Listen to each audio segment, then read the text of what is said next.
Mishë News, përshëndetje, në vijim që ndrojmë së bashku, do të përcjellim informacionin e fundit, si që bëjmë nga jona në të premte, pa tjetër për rreth 2 ore 30 minuta, do të ndjekim edhe gjithë shka do të ndodhë në korale. Kryeministri Edi Rama këtë të hënë, gjatë fjalës së tij në mbledhjen e grupit parlamentar të Partisë Socialiste, sqaroi se ndryshimet në kodin e procedurës penale synojnë të qartësojnë kufijtë e masës së pezullimit të detyrës për funksione të larta shtetërore.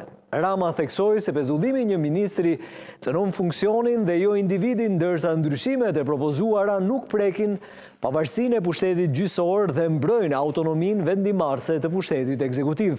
Sipas propozimeve, pezullimi një ministri në fazë paraprake konsiderohet i pajustifikueshëm sepse nuk prek vetëm individin në hetim, por dëmton funksionin institucional. Mëtej theksohet se pezullimi një ministri nënkupton bllokim të punës së institucionit, jo thjesht mungesë personale në detyrë. Sipas propozimit, nisma ligjore synon të mbyll boshllëqet e interpretimit kushtetues me përcaktime të qarta funksion për funksion.